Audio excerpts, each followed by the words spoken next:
wasn't. It says it wasn't. God damn it. Fuck. Oh my God. Wait a minute. Now? Ah! Did I do it? Oh, I did it. Oh, you know what I did? Guys, you want to know what I did? I fucking turned it off and turned it back on again.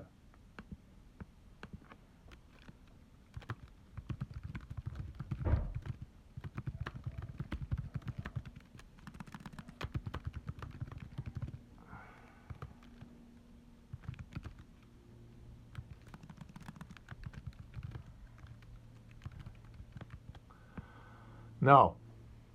Okay, boomer, that's why that will never affect me. Because, duh. Of course I'm a fucking boomer. That's like saying, okay, mammal. I do not have any kind of sense of insecurity about my generational cohort. I am old for a millennial, and I am old for a millennial. Like I'm one of the oldest millennials, and also I've always been like at the very far edge of the whole scene, you know? One of those people. Stopped listening to new music once I turned like 22.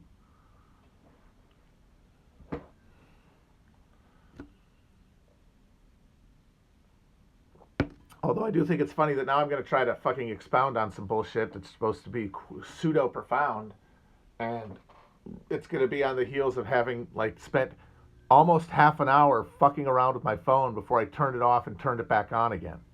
So I've already impeached my credibility as a fucking interlocutor before we've even begun. So that's always a good way to start. But I'm all about transparency as a way to undermine judgment and protect oneself. It's a very good move. It's a smart move. Oh, the Insta stream was, I thought it was the Twitch deal, and I thought Twitch was having problems, and so I just tried to do it on Instagram, but then it was fucked up there too. So that was when I realized, nope, it is my phone. And then I thought, well, what's the last thing I could possibly do?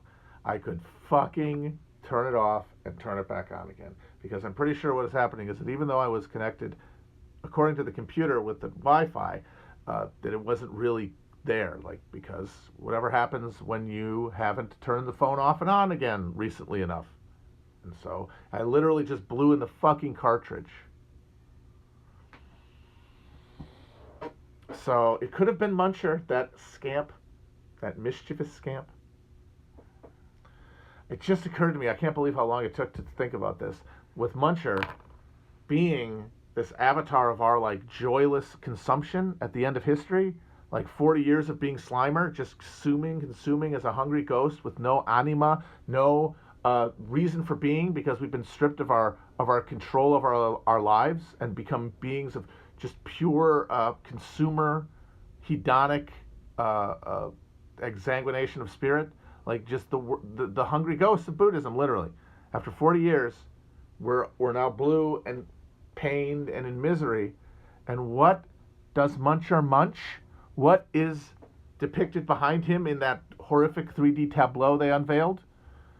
Corn. He munches fucking corn. The only agricultural, corn and soy are basically our agricultural exports. Not just our exports, the basis of our heavily subsidized fucking Monsanto Franken diet that we all eat. Corn in everything, thanks to high fructose corn syrups. Corn in a fucking gas tank. As I said on the Iowa State Fair doc that we did, you could build the Twin Towers out of corn and crash them into 747s made of corn every day, and you would not run out of corn.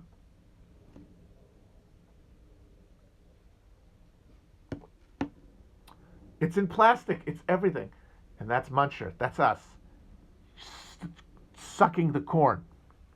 Anyway, that's not what I was coming to talk today about. I have an actual point here. That's why I called this one a VOTEBALL sequel, because I feel like I'm getting another piece of the puzzle together that has made me pretty confident that I can now really start to try, as people have asked me to put something down on paper. Because I feel like there's been a missing piece, a way to talk about things, a way to approach the subject that's made it hard for me to imagine a coherent thing out of it that I could move forward with.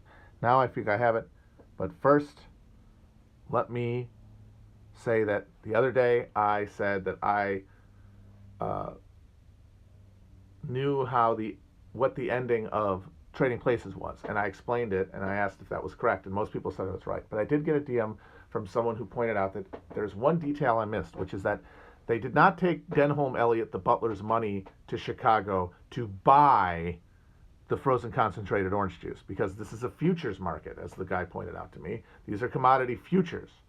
What they were doing is they were taking his money to act as collateral to make a margin and then like basically taking on the assumed debt implicit in that arrangement, selling their future contracts, as in saying, I will deliver you frozen concentrated orange juice at this date for this price. And they sold those at the height of the frenzy. And then after the real crop report came out, we were like, oh no, there's not going to be that much demand for oranges because we're going to have a glut of oranges. It collapsed. And then they bought those contracts at that point and pocketed the difference by just literally being the middleman. And that comes down, the reason I didn't know that is because I didn't really understand that. I really hadn't fully internalized that that's what a futures market is. Like you're literally it's just time. It's not the commodities themselves. So that's a mea culpa. I didn't get that part right. But what I come here today to try to do is take us from where we were talking about like the social base of this baronial revolt we're seeing now, the beautiful voters against global capitalism. And we talked about their demographic and geographic distribution, their politics and all that stuff, and how that is the actual like power structure that is resisting capitalism, not the people, not because yes, we are all being alienated by it, but our alienation is being gathered around the cultural concepts generated by that culture, those regional baronies, basically. And as such, like we're not actually seeing any real combat about, the underlying system of economic exploitation undergirding both flavors of capitalism. It's essentially a battle of time. It's the future versus the past of capitalism, and then the present is like the crucible of their conflict.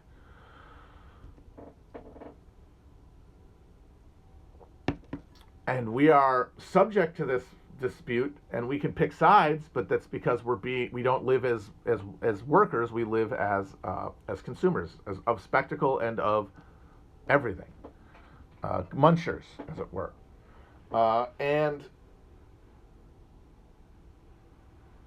that's as far as it goes. But the one other thing that I have kind of been gnawing at and trying to understand, and I've used the college thing a lot, that people are sick of me talking about college, as like a way to try to get at understanding the dynamic here. But it all felt clumsy. I felt like I was onto something, but it felt clumsy, and this is what really made it click for me, is that forget about college necessarily.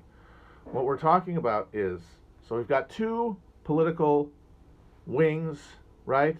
We've got the two battles, the two superstructural battles, or the superstructural battle between the two types of capitalism as reflected by the political parties that they are represented by, right? The Democrats and the Republicans. And so we talked about the voters, and that's the social base of the Republicans. We haven't talked as much about the social base of the Democrats, but as you can imagine, it is the white people who, instead of being local barons, instead of controlling capital in fixed positions like franchises or oil extraction industries or anything else, they work their way through the credentialing process to apply their minds to gain high status, relatively high paid work in the professional managerial class. That's the voters. Like obviously at the top the billionaires, but these are the voters, because disproportionately the people who vote most frequently, vote in primaries, and therefore shape the like the political environment that we live in and are just absorb every day are older, wealthier versions of the voters of both sides. So we are talking here unitedly, even if you say, oh, they might not technically be capitalists, they have capitalist interests. And most of them, even these PMC people, they have investments in the market beyond even a 401k and a fucking house. Like they are invested in the market. They are capitalists the way that the petty bourgeois often are, where it's not a universe, it's not a unrestrained position of, capital ownership, but it is their wealth is and their position is inflected with it.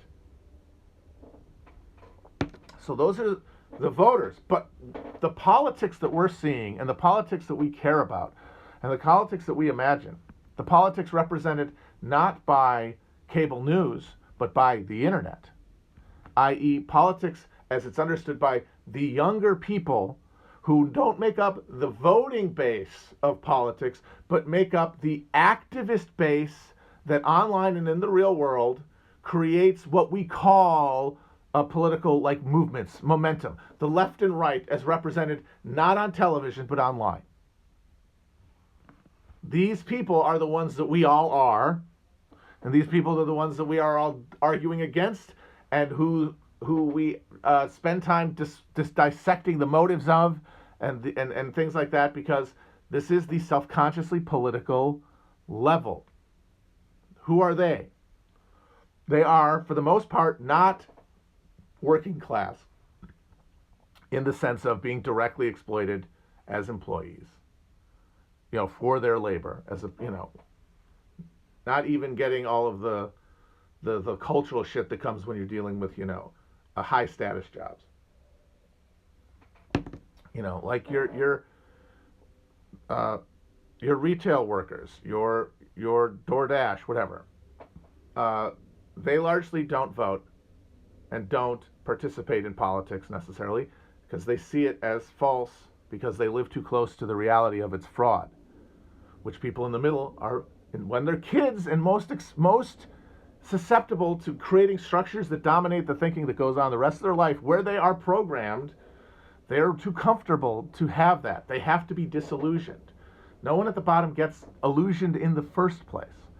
And so that means that we're not talking about the working class in general, and we're definitely not talking about the poor, and more than that, we are not talking about the generationally poor. Yes, some of the people in this middle that we're going to be talking about are money poor, from poor money families, but they likely have a college degree and at one point had ideas of like upward mobility, and probably more than that, most likely, they came up in that middle section of like PMC or small business, small bourgeois, or that remaining slice of labor aristocracy that does exist. There's still a labor aristocracy, folks. It's small and shrinking, but it's still there. In the public sector, in trades, it's there.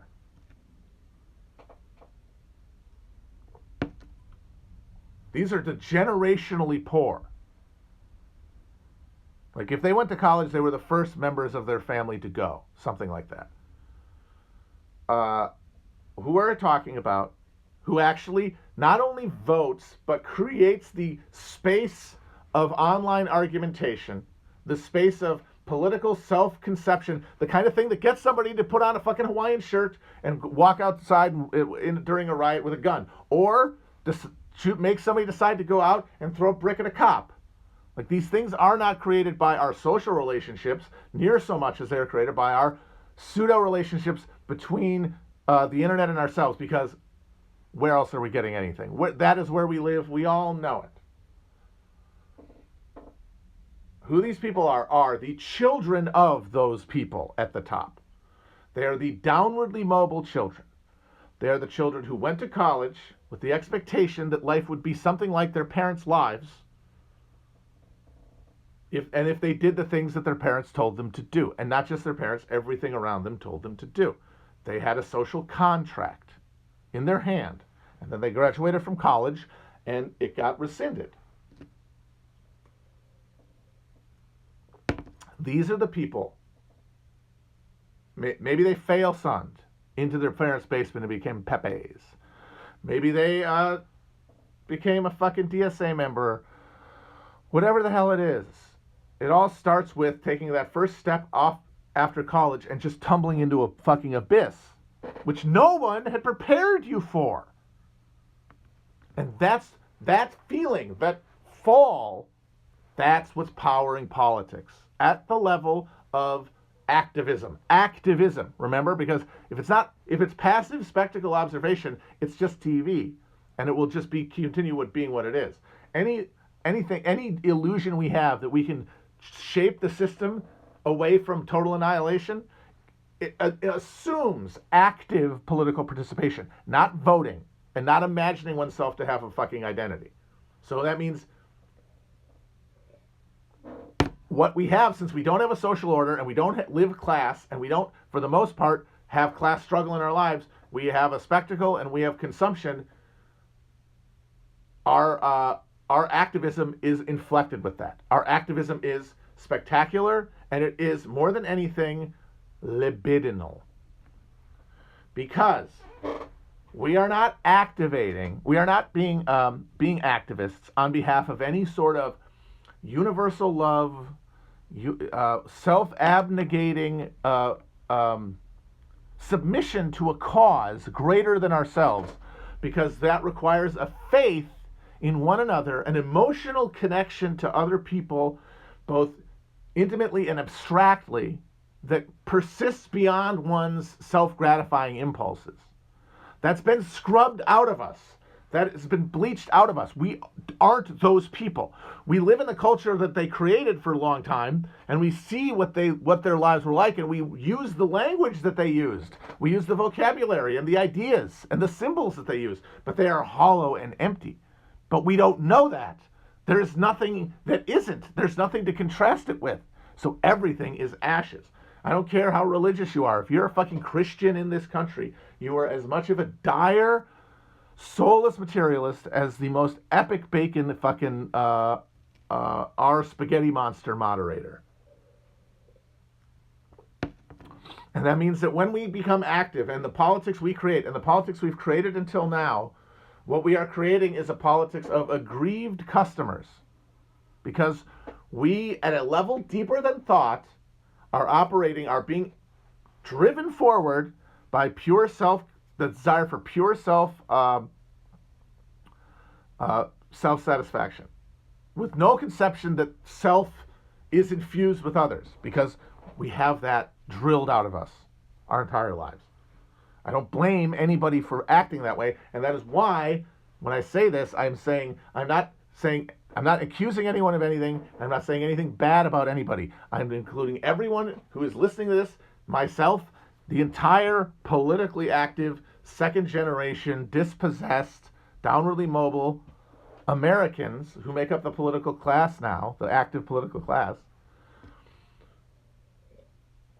They don't have any other way to be. This is the only way that you have to be. Now, people who have politics that they think are good like to think that they thought themselves to those politics, and that what made them not selfish, made them act for socialism and fight for socialism, it's because they had some sort of conversion. Something about them was different and special. And it really isn't that. It's really which demographic corn shoot you get pushed down by through basically almost entirely chance. And that's what sorts you. Not any virtue on your side. It's like fucking Plinko.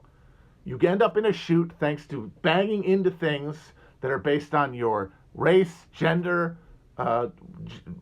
class, geography, everything. Injury, disability. These things are shaping things, not some universal drive towards transcendental, politics, which you need to have to power a meaningful left. But no one knows that because they don't have anything to contrast it with in anybody else's lives. And so if all we know is our lives as consumers in this society, and we relate to this new retraction of the social contract as consumers, our desire will be to speak to the fucking manager. It will be to complain to someone in power so that they change it because the customer is always right. Well, the reason people are so pissed is because the customer is no longer right, if he ever was. It was a fucking con that was run. And now at the end of the line, the reality has been revealed, and how are we going to deal with it?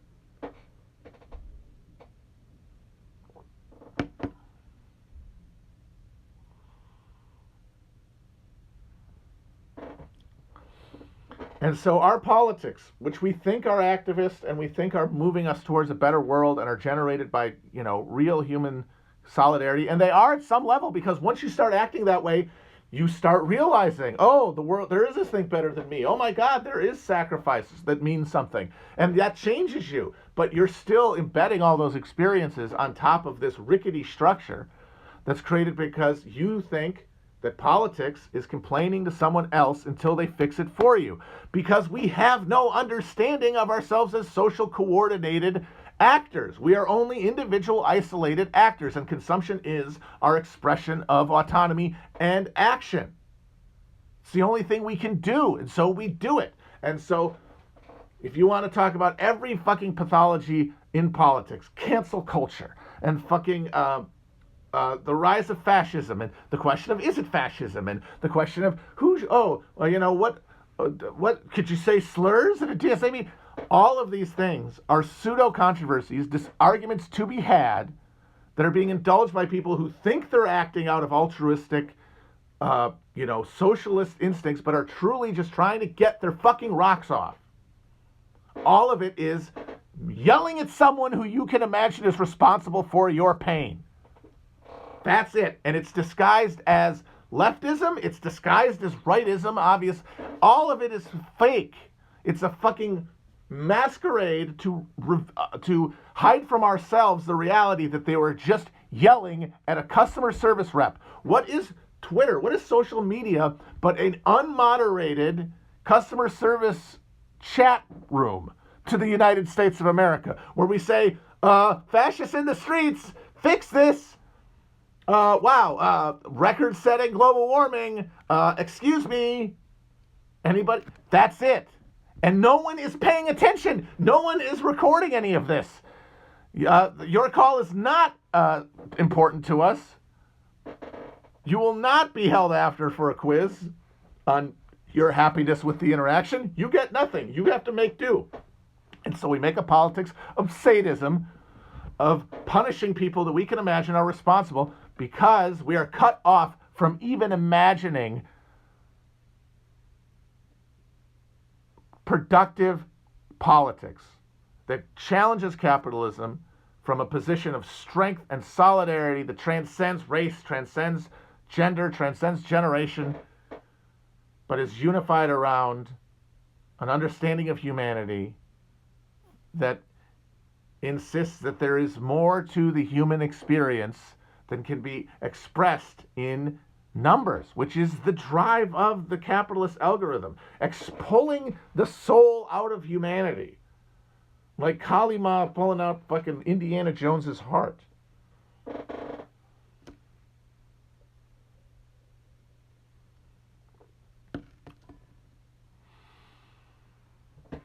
And so take something like the woke versus unwoke question on the left.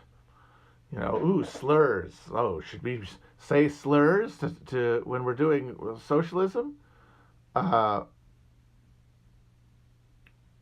Or is that, alienating? You're talking on behalf of people who aren't there, and you're only making it an issue. You're making it an issue preemptively. These things are not emerging from real connection or real events. They are all people hypothetically creating situations to then get mad about. That's it. Before they even come up. If they came up in the subject of struggle, a lot of this shit would disappear. Like, you should say slurs, or I shouldn't say slurs. Why would anybody who really cared about the issue at hand, who is going to a fucking, a meeting to unionize a workplace or a meeting with an activist group, why would they care about if they can say slurs? And why would anybody else care if slurs were said incidentally, you know. They would have bigger shit to worry about. Everything flies off into neurotic flights of fancy because we're not looking to fix anything. We can't even imagine committing ourselves enough for body and soul and heart to do that. We are looking for someone in our vicinity to blame and scream at.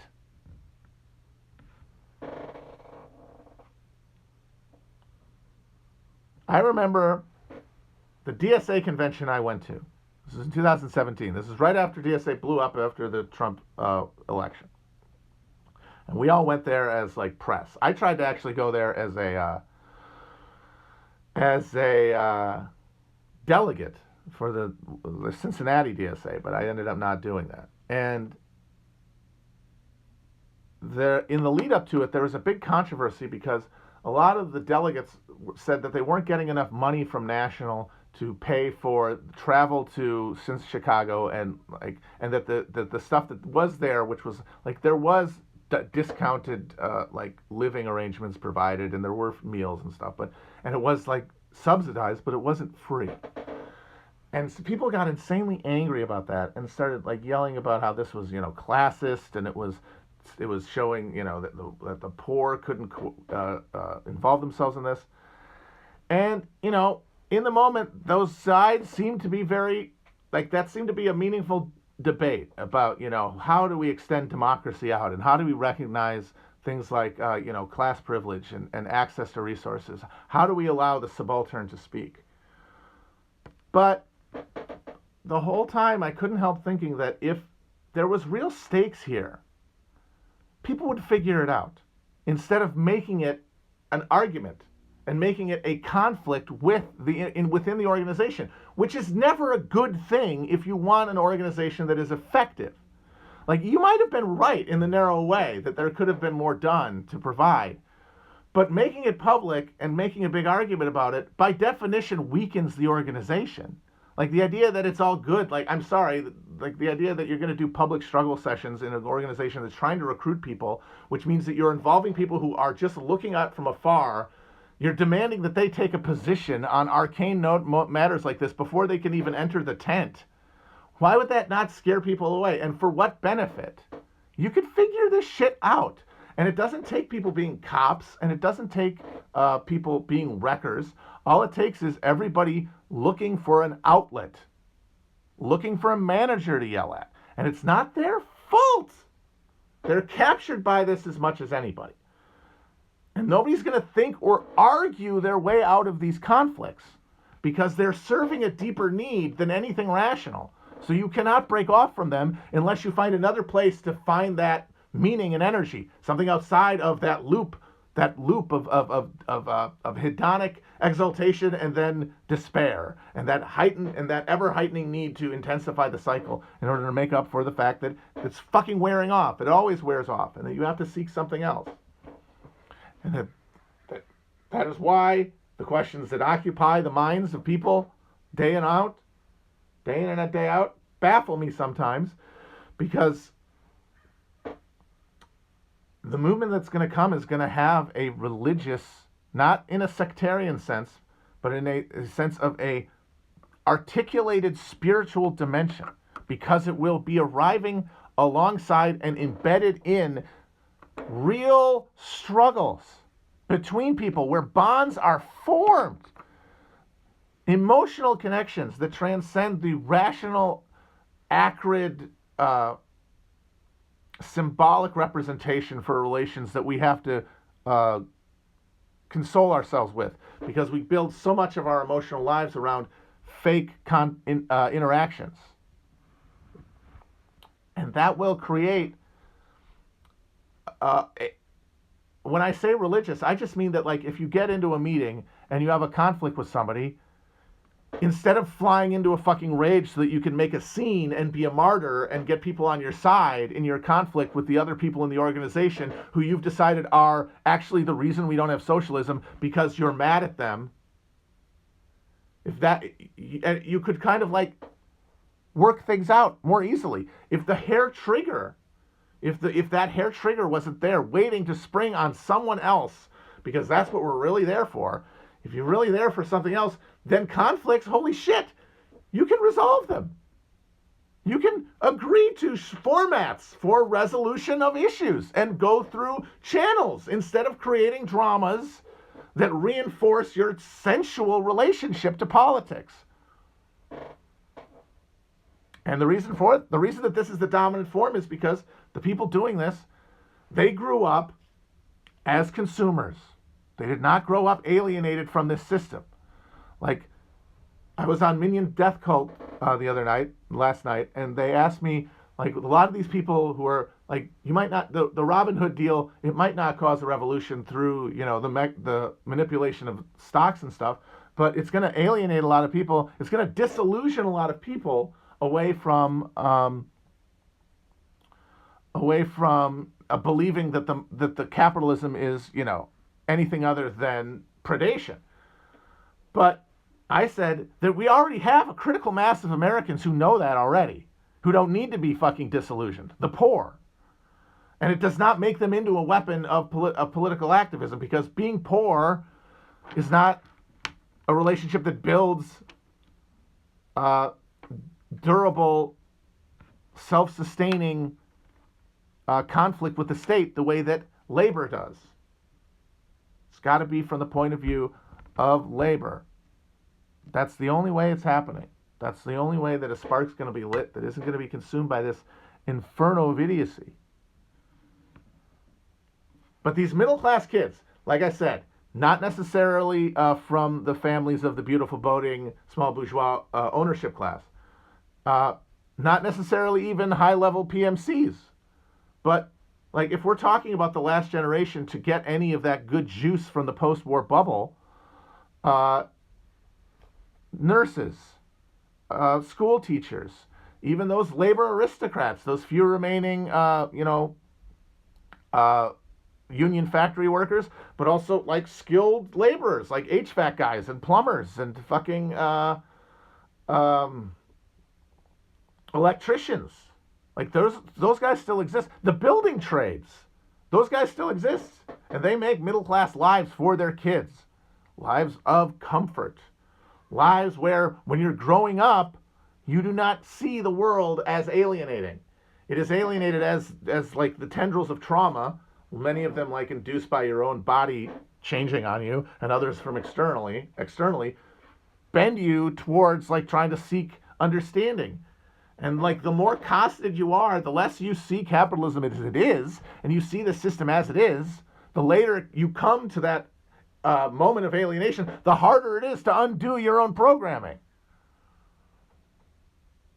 So that's why this coming tide, this rising, that may or may not, that will come, but may or may not come in time, that's the only open question, is going to come from the real proles, but not, that doesn't mean that people who grew up that way and now find themselves like really struggling and therefore resent being said that they're the PMC. Hey,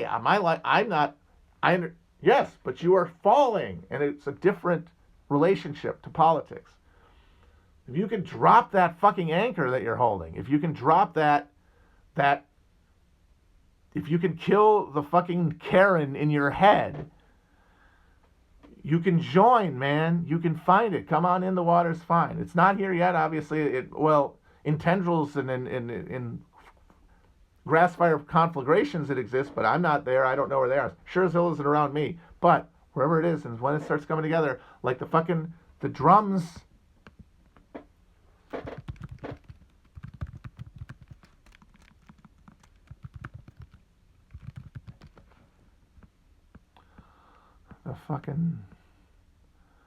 The drums that started the Haitian Revolution. I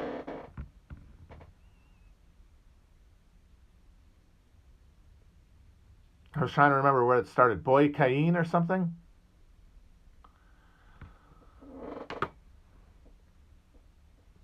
I think we're going to do Black Reconstruction. I don't have a copy yet, so it might not be right now, but I think we're going to do Black Reconstruction next.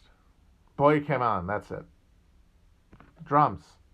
Then you can fucking drop this bullshit and get serious, or you can decide, actually, no, that's not real, because it doesn't give you the juice that sitting on your fucking ass gives you, and it gives me. Like I said, this is all me I'm literally yelling at myself every time I talk about this shit. Just the question is, does this make sense to you? Does this sound like I'm describing the world? And if it does, then standpoint theory can fuck off.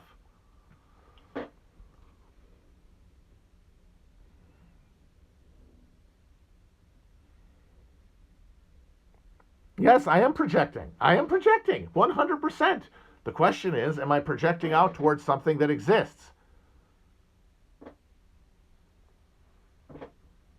Like, yeah, everyone's projecting. That's literally what you do. That's all that like thinking is. You're the only point of reference. You are the only point of reference. I'm sorry. Doesn't matter how many fucking footnotes you put in your fucking master's thesis.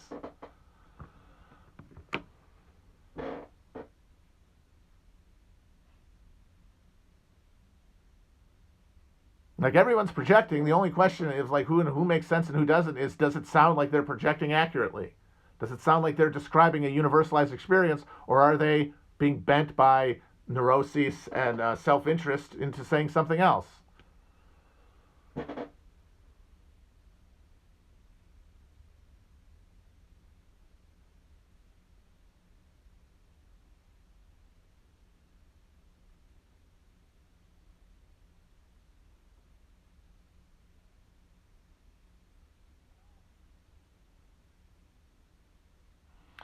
No, it's not solipsism, because you recognize that what makes truth is not anything in your head.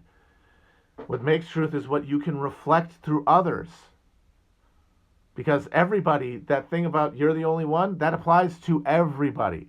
So comparing notes, laying experiences on top of each other, and seeing what connects, that's it. That's the only real generator of meaning and fact and truth. That's it. Nothing can come from within.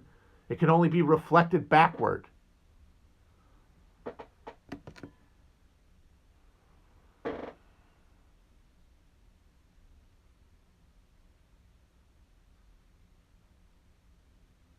Yeah, I finally realized that that's like really what I'm really all about. I'm a phenomenologist. What's it called? A phenomenologist?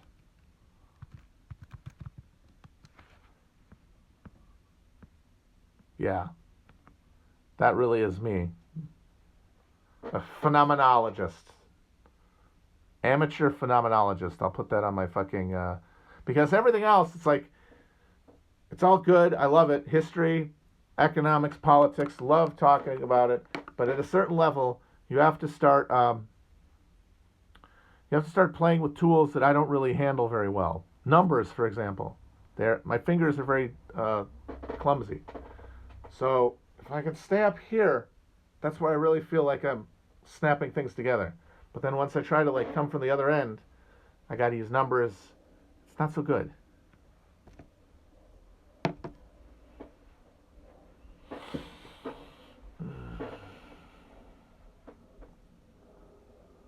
Okay, that felt really good. So I'm gonna put together some stuff, and I'm gonna start writing soon. So look forward to something soon. I'm very excited. And then the beauty thing is that I will preface the thing by saying, look, uh, you can look at it, like the statements I make in this book. I am not going to cite myself. I'm not going to back it up. I'm not going to have stats. I'm not going to have numbers. They exist, and I believe that everything I say will be built on a nice structure of, well integrated,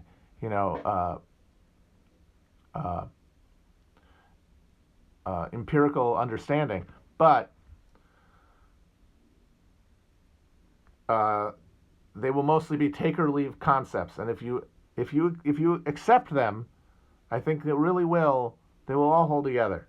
But if you reject any of them, that's fine, and you may have your reasons, but it's up to you to decide: are my reasons good or are they bad?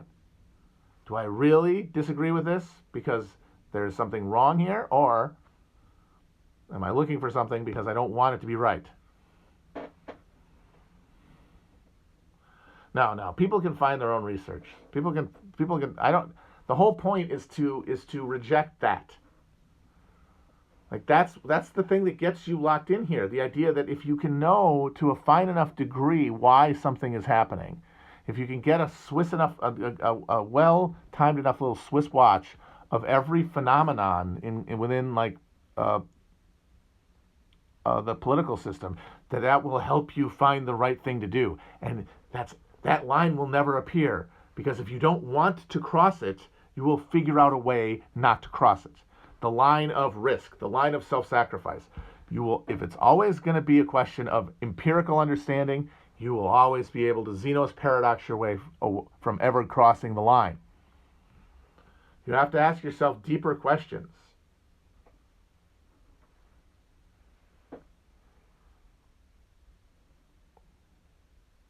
And if you want to try to like pull things towards, more grounded observation to back it up, or say, oh yeah, the whole premise of this is wrong, fine.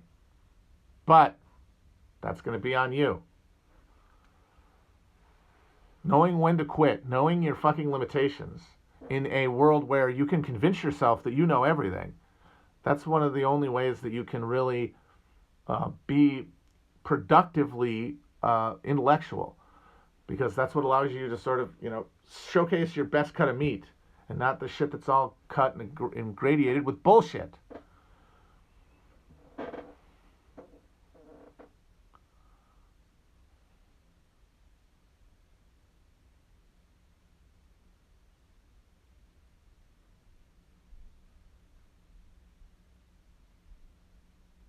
The beauty part is that no matter what happens and no matter what I write in this fucking thing, I will not be held accountable. Can't do it. Can't be done. Can't be held accountable. Sorry. Not going to happen. Can't be held accountable. Da-da-da. Oh, da, da, da, da, da. Can't be held accountable. Da-da-da. He's a powerful boy. He's a powerful boy. He looks to look good, but now I find him simply unaccountable. Accountable boy, they all said. Can't be done. Can't be held accountable. And like, I make fun of that phrase, but look at it. When they say someone needs to be held accountable, they are writing a comment card. Because they're not going to do it. What? They're going to post about it? They're going to do if everyone did the same thing they did to hold the person accountable, what would change about their life? So, if that's not it, clearly the implication is someone else is going to do something. I think the real hope, the real thing that drives everyone participating in the political project, unconsciously or not, is that the way the world changes is that you say things enough. You find the right phrases and the right words, and everything clicks, and then everyone just changes their view simultaneously and then acts differently because of that. And that is, my friends, idealism. That's not what does it. It is conflict. It's forces in conflict. Right now, we are in the middle of a class war. It's turning into a class genocide. And a lot of that reason for that is that the actual working class is not fighting it. They are essentially just getting murked without putting up a fucking duke, because they are not self-conscious and organized as a working class. That project has not even really begun. There's embers of it from the burned structures that have been destroyed, especially since the 70s, all over the world, not just in the United States or even in Europe. And now we have to live in the fucking wreckage and rebuild from it. But that's what's going to fucking move things. Not people all complaining in unison to some imagined power that will address our grievances. They're in power to ignore our grievances and to only address them in a way that helps them maintain their power. As soon as the power is threatened by your unified demands, those demands will be ignored. Which is why people saying that cancel culture is why, like Discord could get away with suspending the Wall Street Beats page. Like, oh, if you guys hadn't created this idea and precedent that it's okay for tech companies to censor speech, they wouldn't use speech as an excuse. No, they would use something else as an excuse. They're in charge. They do what they want.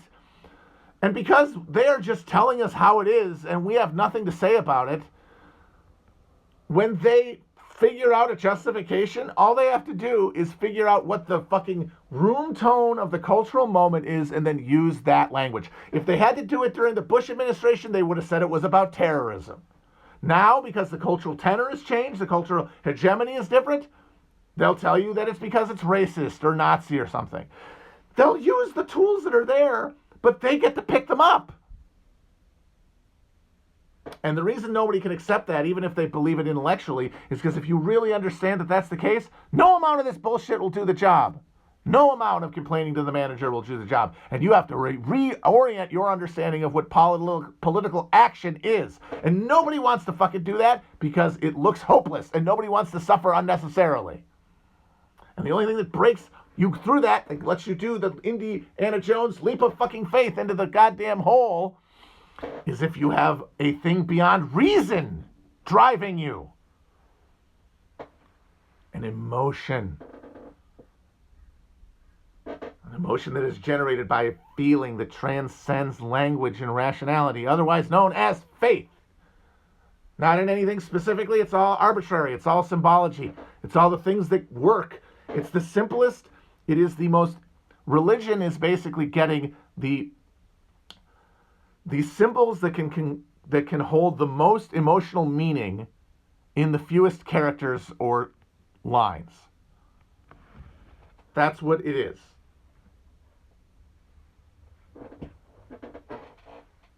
John Brown yourself, indeed. Not about the killing, and this is a perfect example.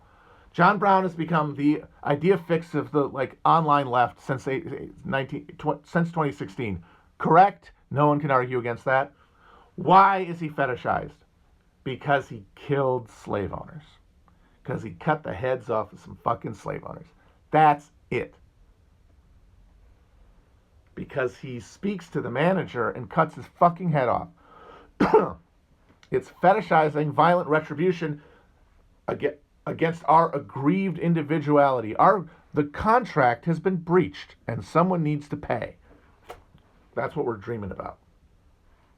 But we still do need John Brown. But we need John Brown because what drove him to do that, a thing that violated his Christian sensibilities and also made him a fucking marked man for the rest of his life, was faith.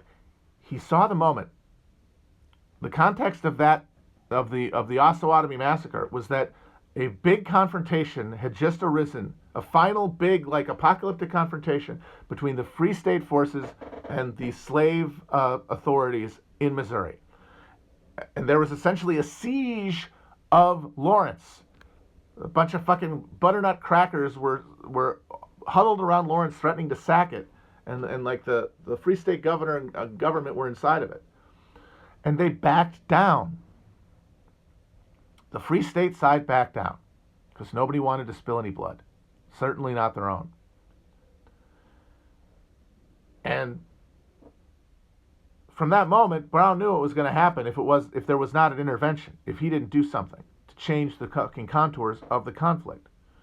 What would happen is Missouri would end up becoming a slave state, and this was the fear of the antebellum abolitionists, and nobody talks about it anymore, but it is actually absolutely, I think, what would have happened. Missouri comes as a slave state, unbalancing the order of the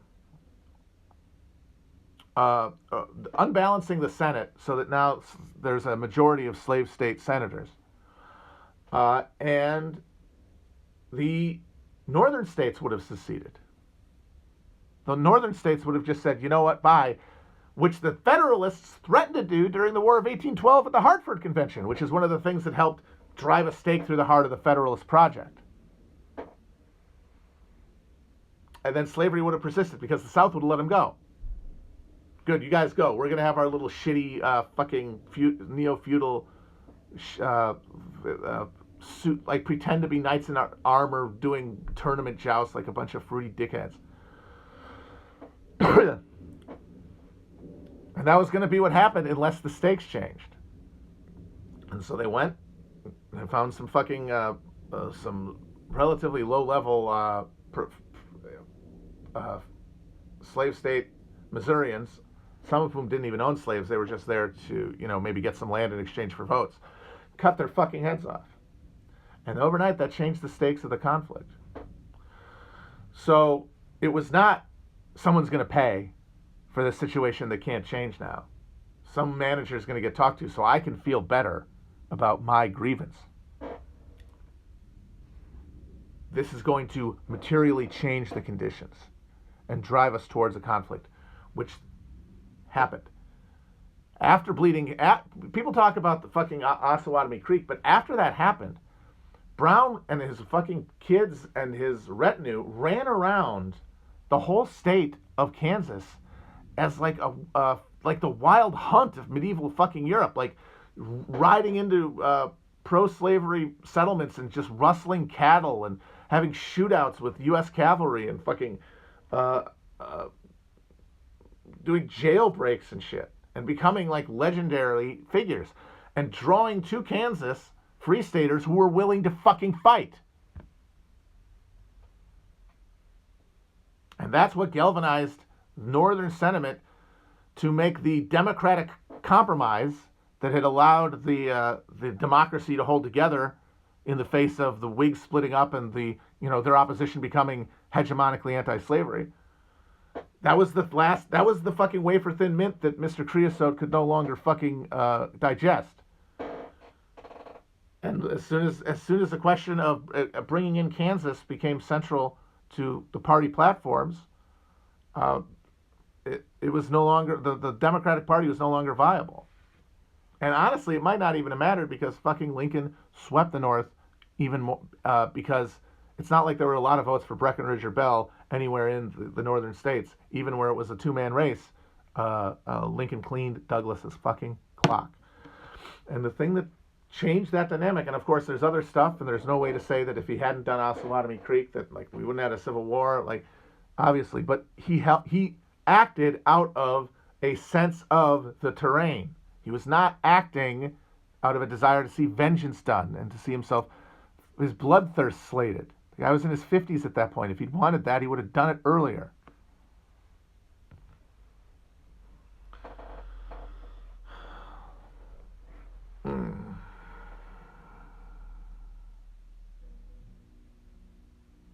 Oh man, Chinese New Year, they're going to rub our asses into it, and we have it coming. So when they see somebody fetishizing John Brown, ask, like, what are you really into this for? And hopefully people will get that, but, like, it means more than just symbolizing it. You have to interrogate yourself, and you have to log off and not just, like, not go on the internet, not have anything around you at all but yourself to fucking sit with until you hear something. Because there's something there. We're all drowning it out every fucking second of the day. We're like in Harrison Bergeron. We don't even know we're doing it. You got to fucking sit with it. And then you got to act to the people around you. And you got to build those relationships through experience that let you carry through and do things that are against your immediate self-interest. Because you're carrying with you a warmth that's always there, that's always renewing.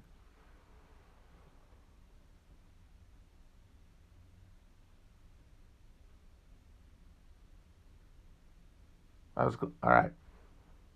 There you go. So yeah, it's gonna be some stuff like that in whatever I end up writing.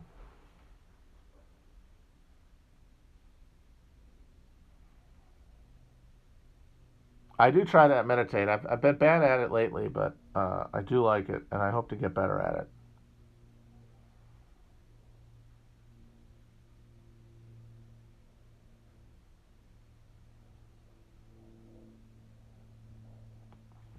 And it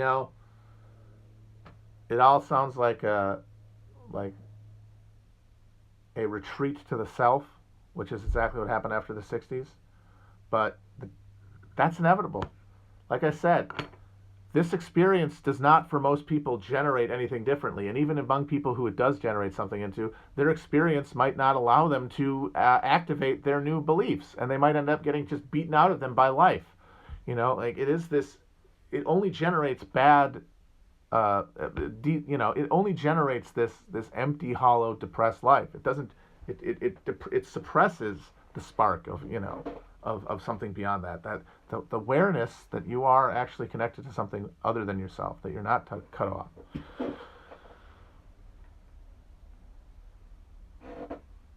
And so, most people aren't going to be able to do anything effective their whole lives. It's unlikely. The things that make it more likely are things like class struggle being articulated as such, which I think is going to happen. But like I said, we're on a time level situation. But we're mostly going to continue to the majority of all of us. We have to remember this. No matter what we individually have, whatever one of you, whoever you are when you're hearing this, whatever you decide to do with your life, there's no likelihood that anything like the majority of people is going to have some sort of shocking change of recognition. That's not going to happen. They're going to go towards their demographic cohort, as long as they are experiencing life through the lenses of the consumer.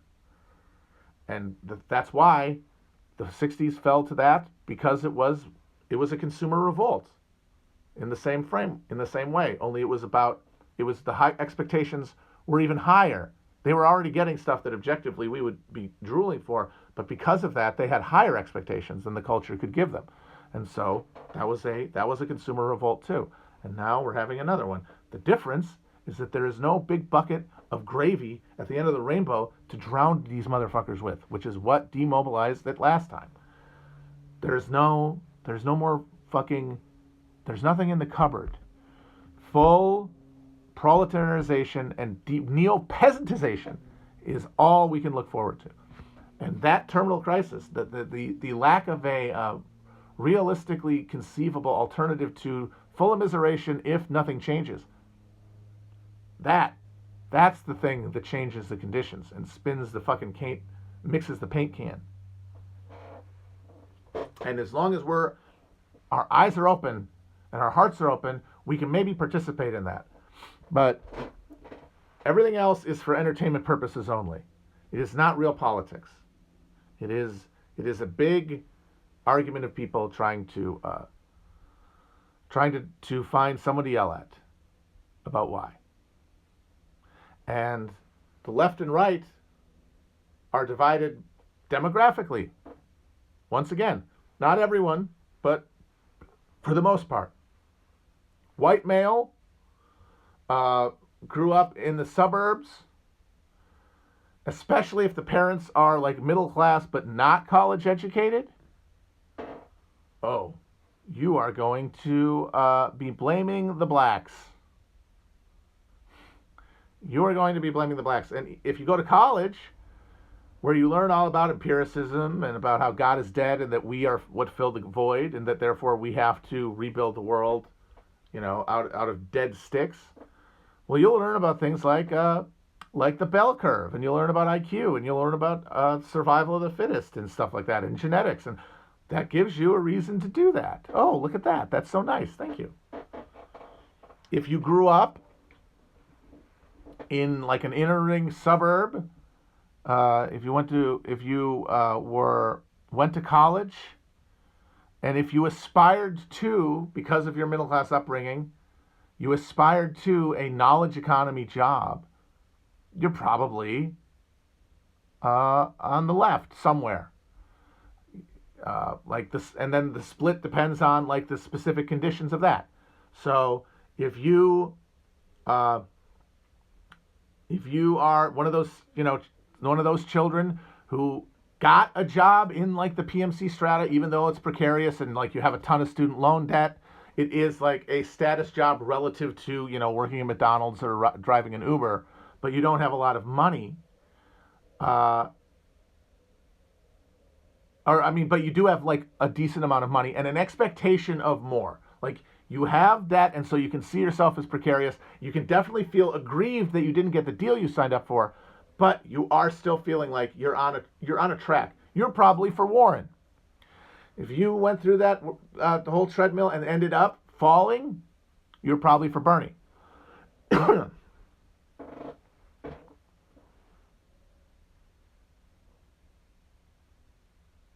So once again, I'm explaining these things. I'm talking about myself and reasonable extrapolations from that experience. Y'all can tell me if this sounds familiar.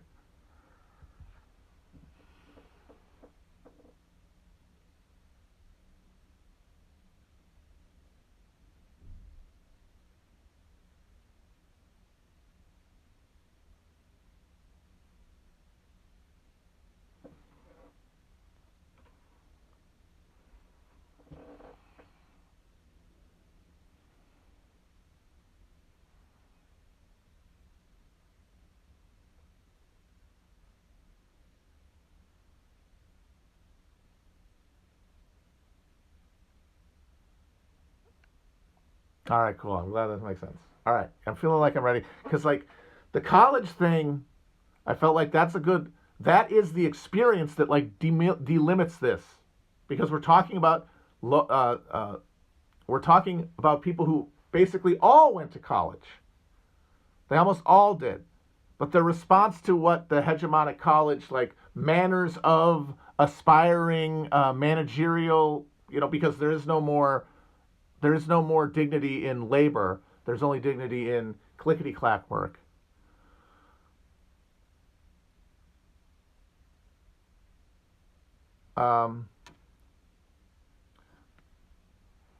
Everybody goes into college expecting that. That's the experience that like generates everything, and that's the experience that everybody who makes culture does. And the people who are moving towards what they think that they should do, which is multiculturalism, which is progressivism, which is materially grounded for ones who are successful, because it means that they have to keep affirming these values in order to maintain their job positions, because it is imposed. It is an imposed thing in those areas. So that's a reason that they have to hold these views. The reason that they have to be woke, because there's a prod on them to do it. And then there's the people who say, fuck this, and become conservative. The thing that distinguishes them is not necessarily class, because among these people we can be talking about beautiful boaters' kids, we can be talking about professors' kids, doctors' kids, cops' kids, construction workers' kids, anybody's kids really, as long as they went to college expecting their life to be as good as it was when they were in high school. That's the experience. And what distinguishes it is basically geography. Rural and exurban and white, conservative. Inner ring suburb and urban and white and other politically active minority, liberal. And the college is just the chute that they all go through. That's it. And that's what I was not really able to articulate, and why a lot of people got caught up on me talking about college. That it's not really about college, it's about geography. It's about whether you grew up around a hegemonic culture that was generated by the global neoliberalized spectacle, or in a more socially embedded regional culture. And then they all go to college, and then they get sorted into Republicans and Democrats out of that.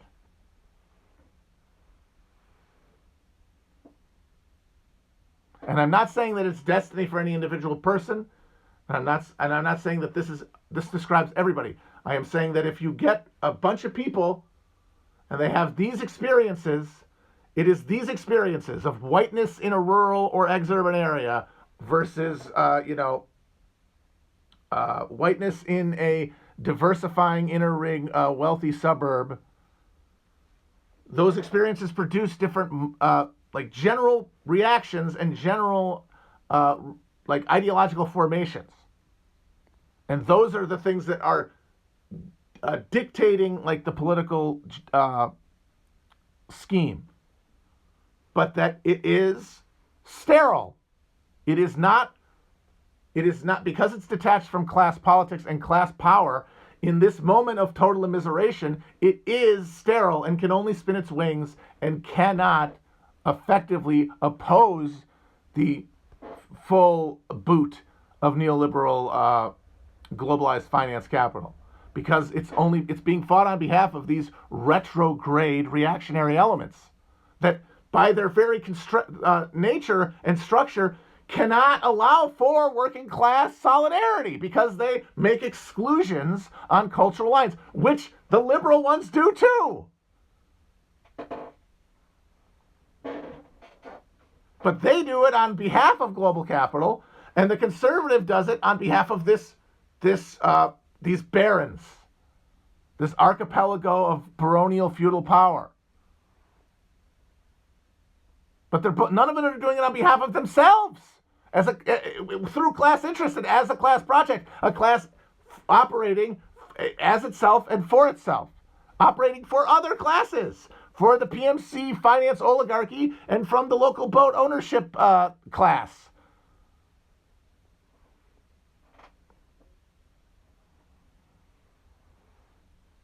And what will break that is the emergence from below, the orthogonal release of a working class energy, the drums at Boys Canaan. That's what'll do it.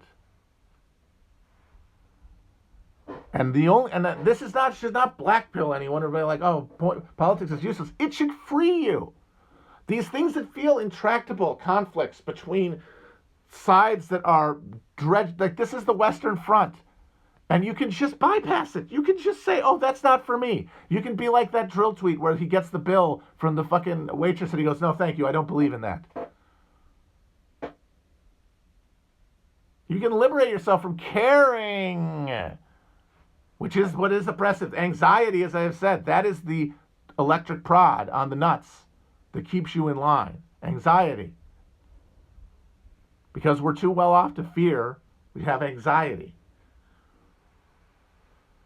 And anything that loads you up with more of it, paralyzes you further, is not good for you. So you can you can do the Maginot move. You can go through Belgium and fuck this whole bullshit off. Kill the Karen in your head. That's it.